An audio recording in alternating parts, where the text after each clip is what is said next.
bwakeredde ku makyalo olunaku olw'eggulo premises za NTV oba Nation Media. Bwe njogera ku Nation Media ntegeeza Spark TV, NTV, Dembe FM, Daily Monitor FM, ezo zonna ziri under Nation Media. Kati no bano balumbiddwa olunaku olw'eggulo era nga bwakeredde ku makya ng'abamaje beetooloddwa ekifo kyabwe ekizimbe kyonna kyetooloddwa maje.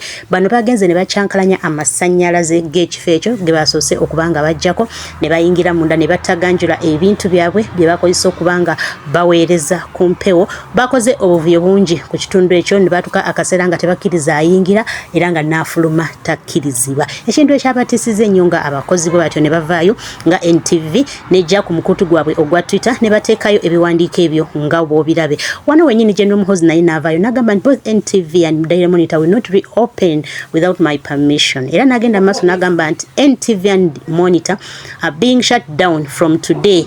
N'ajja n'akakasa nti ebyo nabyo nebitambula all over social media bituufu nze yabikoze era NTV tejja kuggulwawo mpaka nga nze kennyini nsazeewo nti eggulwewo. Ekyaleetera NTV obuzibu yakola documentary emabegaawo ku General Muhoozi Kainerugaba era ekintu ekitaamusanyusa documentary yatambula nnyo. Ekintu ekitaamusanyusa n'agamba nti NTV nayo etandise kunnyingira bw'atyo n'abagamba nti kaninde muzeeyi kyanaasalawo kyengenda okubanga ŋŋenderako. Wano twasoose ne tumulaba nga agamba nti muzeeyi yakkiriza NTV bagijje ku mpewo era bw'atyo n'abanga atuukiriza ekyo muzeeyi kyasazeewo. Tujjukire nti ono ndowooza mu bantu bonna kati awuliriza muzeeyi we yekka. Wabula nga NTV Kenya si nsanyufu n'ekikolwa ekyo ekyakoleddwa ku baganda baabwe aba NTV Uganda era bino bazze okubanga babyogerako. Nzikiriza mbakuwe nawe owulire bwe boogera ku nsonga eyo ey'okuggalawo NTV Uganda. 11 days ago, NTV Uganda, our sister station, ran a feature asking a pointed question. Is General Muhoozi Kainerugaba above the law? Tonight, he appears to have answered. Uganda's Chief of Defense Forces and son of President Yoweri Museveni has ordered the indefinite shutdown of the Nation Media Group's entire Uganda operation, NTV Uganda, Spark TV, the Daily Monitor, KFM, Dembe FM, all dark tonight. Their premises under military siege, their managing director being hunted. The East African region's press bodies say this is one of the gravest assaults on media freedom in the region's recent history. Meanwhile, Nation Media Group Uganda has this evening released a statement.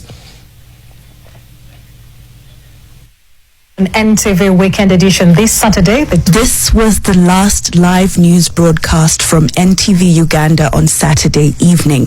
Just after midnight, soldiers moved on the Nation Media Group headquarters in Namuwongo, Kampala. By 5 a.m. Sunday morning, NTV Uganda and Spark TV had gone dark. KFM and Dembe FM fell silent. Staff inside were told no one enters and no one leaves. The orders did not come through Uganda's Communications Commission, nor through the Media Council established under the Press and Journalism Act. It came through X from a man in military uniform. General Moses' X account feed reads like a thriller script.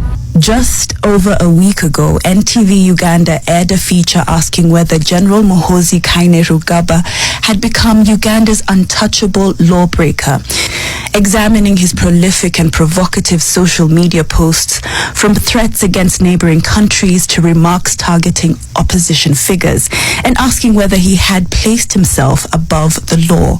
In a sequence of posts through the night and into Sunday, General Muhoozi announced, escalated, and celebrated the shutdown. At 1:02 Sunday morning, he said NTV and Monitor are being shut down from today. Minutes later, he says both NTV and Monitor will not reopen without my permission.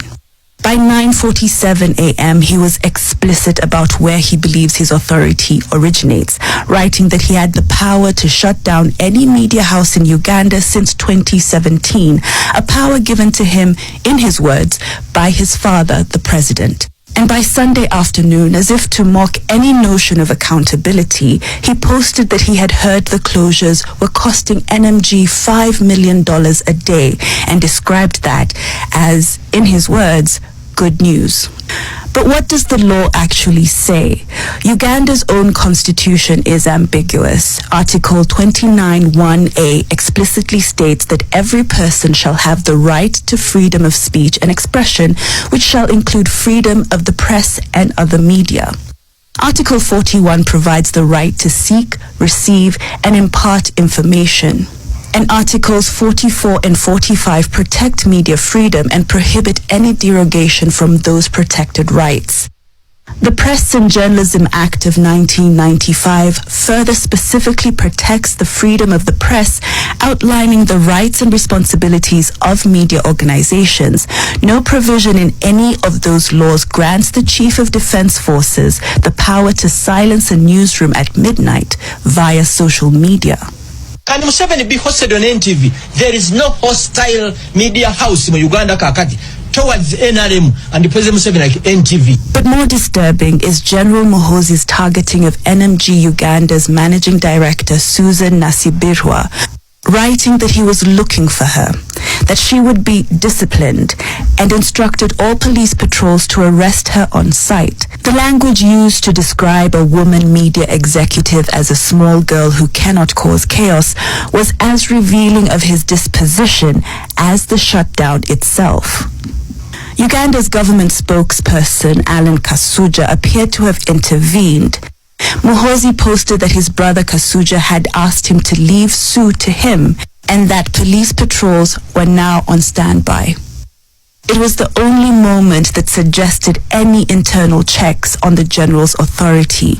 The region's press bodies have not minced their words. The Eastern Africa Editors Society called the shutdown a grave assault on press freedom and the public's fundamental right to receive information, urging the African Union, the East African Community, and the African Commission to press for the immediate restoration of press freedom.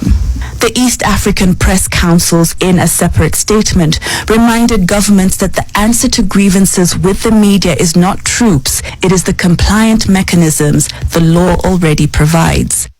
Incidentally, the Daily Monitor marks its 30th anniversary this Sunday. For a station that dares to ask the tough questions like if General Muhoozi acts as if he's above the law, it turns out the answer is yes, at least for now.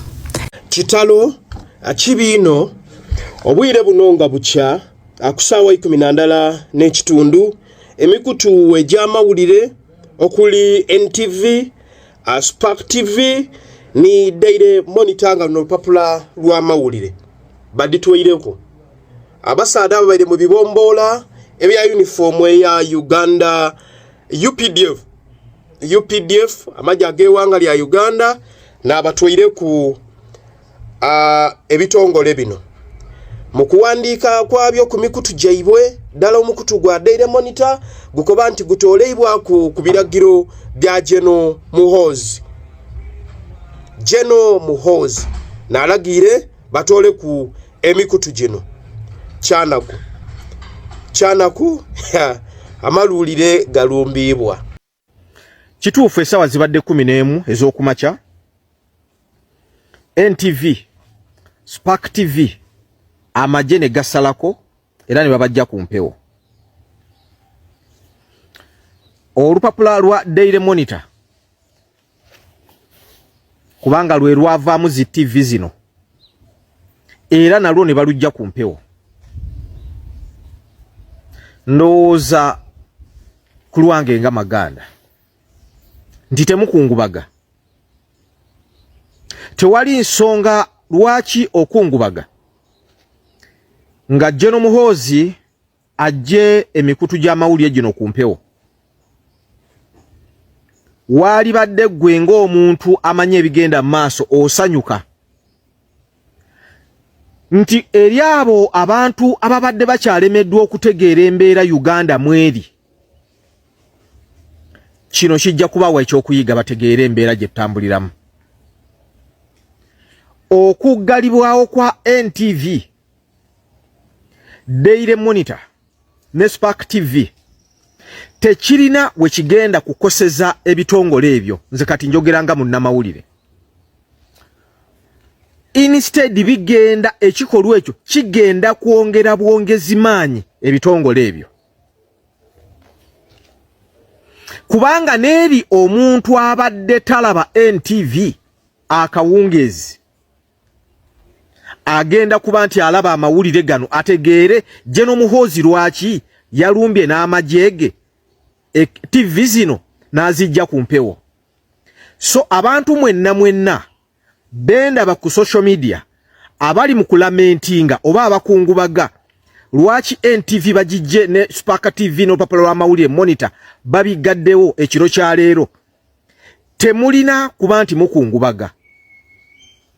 Fwe bwe twali tusoma amawulire ekintu ekikola amawulire ze nsasagge kati ensasagge General Muhoozi gyakoze eyongera bwongezi maanyi bitongole bino bantu kubyagala kutegeera biki bye bakola. Tuludde nga tutegeeza ensi n'abantu eddembe eriri mu Uganda nti ly'abantu batono nnyo ery'okwogera. Abantu batulugunyiziddwa wana emirundi mingi, abantu bakoleddwako wana ebikolobera emirundi mingi, naye ng'era esigala eriyo abantu abawagira ebigenda mu maaso. Ffe tukkiriza nti ku kino ekyakoleddwa eriyo abantu abo ababadde abawakana abajja okuyiga. Waliwo abajja okuyiga.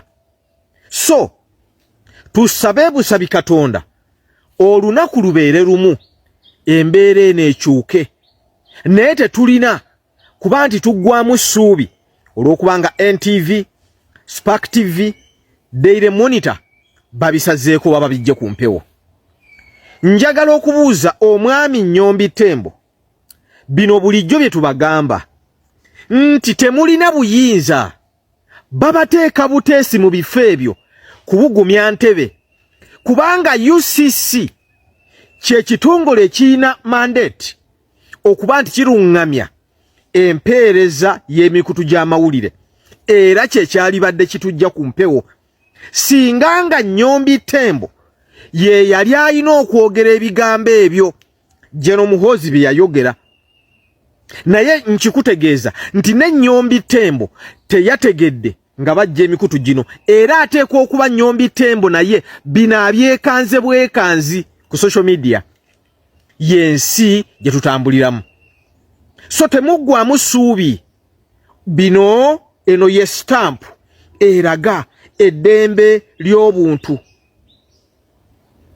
eddembe ly'okwogera mu Uganda engeri gye lituuse okuba nti kati lirinnyirirwa mpaka ku level eyo. Ninze Henry Maganda Matia Kyowolo otudde.